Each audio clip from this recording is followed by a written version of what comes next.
Assalamualaikum semuanya. Satu pasukan militer dengan 6 truk patroli di jalan raya pedesaan di Meksiko bagian barat. Di satu arah, satu kelompok kartel memblokade jalan. Di arah sebaliknya, kartel saingannya melakukan patroli bersenjata dengan truk-truk. Militer Meksiko sudah berhenti memberantas kartel narkoba di wilayah itu. Tapi militer menjaga garis yang memisahkan antar geng, sehingga mereka tidak saling menyerbu ke wilayah masing-masing. Militer sudah menutup mata terhadap aktivitas ilegal para kartel yang hanya berjarak beberapa ratus meter. Di blokade jalan pertama diisi oleh Los Viagras yang telah lama mendominasi negara bagian Michoacán. Truk-truk diparkir di seberang jalan raya dan karung pasir bertumpuk melindungi orang-orang bersenjata kartel. Setiap beberapa jam, orang-orang bersenjata kartel itu memundurkan truk untuk memberi jalan bagi para petani. Tapi mereka baru mengizinkan pengemudi lewat setelah mereka membayar uang jalan tol.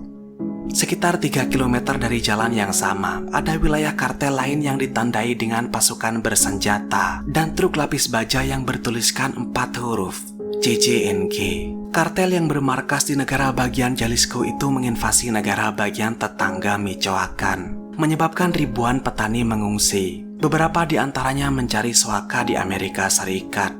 Jenderal Luis Crescencio Sandoval secara terbuka mengatakan tentara militer tersebut berada di sini untuk menghentikan serangan JJNG. Pelabuhan Laut Lázaro Cárdenas di Michoacán adalah titik strategis untuk masuknya bahan kimia prekursor dari Tiongkok yang digunakan untuk membuat metamfetamin dan fentanyl. Perkebunan alpukat dan pertambangan besi juga merupakan target pemerasan utama oleh Los Viagras. Pemimpin JJNG El Mincho ingin mengambil alih semua itu, serta mendapat kendali atas kota kelahirannya. Strategi pemerintah jelas adalah fakta non-agresi. Militer ada di sana tidak untuk memerangi kedua belah pihak, tapi untuk mencegah konflik menyebar. Masalahnya adalah tidak ada yang tahu apakah militer tetap netral ataukah sudah disuap.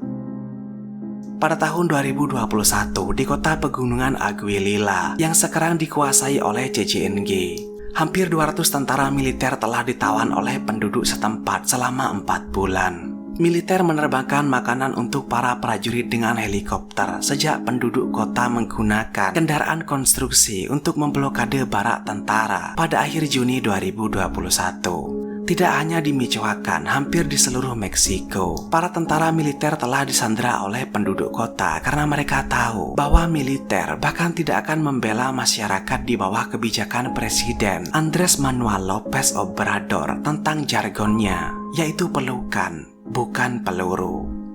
Penduduk Aguililla mengatakan mereka tidak akan membiarkan tentara keluar dari barak mereka sampai militer menyerang blokade jalan Los Viagras. Karena itu membuat hal-hal seperti perawatan medis, makanan, bahan bakar, dan perbaikan listrik menjadi tidak mungkin atau mahal untuk didapatkan. Hal yang paling menonjol adalah ketidakhadiran pemerintah yang hanya menjadi penonton dalam perang yang telah mengakibatkan begitu banyak korban jiwa, begitu banyak kerusakan. Bagi masyarakat Meksiko, pasukan tentara hanya berdiri di sana dan menonton. Dan ketika satu pihak tampaknya akan menang, barulah mereka akan bertindak. Pada bulan September 2018, setelah serangan JJNG terhadap kota terdekat Tepalcatepec yang mengakibatkan 5 orang warga setempat dipenggal, tentara mengirimkan helikopter yang dilaporkan dipersenjatai dengan senapan mesin laras putar yang dapat menembakkan ribuan peluru per menit. Sejak itu, tentara telah mengambil posisi di sekitar Tepalcatepec. Tapi pasukan militer hanya melakukan hal yang sama seperti di jalan menuju Aguililla, tidak melakukan apapun. Kenapa tentara tidak maju? Kenapa mereka tidak mengirim helikopter lagi? Kata seorang petani di desa Taixtan, dekat Tepalcatepec, sambil menunjuk ke jalan tanah menuju ladang sorghum yang tidak dapat dia capai untuk dipanen karena penembak jitu kartel JJNG selalu berjaga di atas bukit. Petani itu, seperti kebanyakan orang lain diwawancarai, menolak menyebutkan nama lengkapnya. Sebagian besar petani di Tepalcatepec merasa mereka dibiarkan sendirian untuk melawan kartel. Sejak 2019, López Obrador telah berupaya menghindari konflik dengan kartel.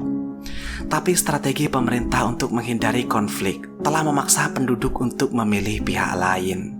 Salah seorang penduduk Meksiko mengatakan, jika pemerintah tidak ada, maka kartel-kartel akan mengambil alih. Bukan berarti kita memilih satu, tapi kita menginginkan yang ini atau yang itu. Ada perang di antara mereka, dan mereka membagi-bagi wilayah. Jika mereka ada di sini, kita harus hidup bersama mereka.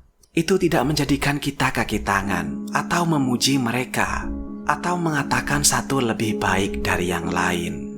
Dalam perangnya itu, pada 26 Juli 2018, sebuah video dirilis oleh Los Viagras, di mana anggota CCNG tertangkap dan dihabisi. Videonya berdurasi 43 detik yang direkam pada siang hari di sebuah lahan kosong dengan beberapa pohon. Video dibuka dengan memperlihatkan seorang pria sedang duduk di tanah mengatakan pesan yang dalam bahasa Indonesia. Saya terjemahkan seperti ini. Haber galos plombados, candas, CCNG mencos, PP mendes, encensi sandos arabes. Pikirkanlah sialan, jika ingin bekerja seperti ayam peternakan ini. Alun-alun ini sudah ada yang punya. Tidak boleh ada yang datang ke sini lagi. Dan jangan pernah memerintah. Michoacan adalah milik mereka. Holy Verga sudah bersama mereka. Sangat jelas bahwa pria yang duduk di tanah itu sedang membaca tulisan di depannya saat bicara. Di belakang pria itu ada dua sikario berdiri yang salah satunya memegang pisau ukuran kecil. Setelah mengatakan itu, video berpindah saat korban lehernya sudah dicepitkan ke dahan pohon yang berbentuk cabang. Kepalanya dipegang oleh kameramen dan lehernya dikoyak dengan pisau kecil. Sebenarnya pisaunya tidak terlalu kecil. Pisau yang biasa dibawa ke gunung dan itu sangat tajam. Pisau itu terus menyayat leher korban sampai lepas dan jatuh ke tanah. Video berpindah lagi saat korban telentang dan kepalanya yang terpotong ada di sampingnya. Videonya pun berakhir. Saya harap kalian menikmati pembahasan saya. Sebenarnya saya bukan penyuka video-video seram. Saya itu paling benci dengan hal-hal semacam itu. Tapi karena kalian subscriber saya banyak yang suka dengan video-video seram, maka saya membahasnya untuk kalian. Saya tidak tahu apa yang membuat kalian suka ketika saya membahas tentang video seram, apalagi kartel. Tapi saya sangat berterima kasih pada kalian karena telah menonton video-video saya dari dulu sampai sekarang. Tetaplah aman dan saya akan menemui kalian pada kesempatan berikutnya. Terima kasih sudah menonton.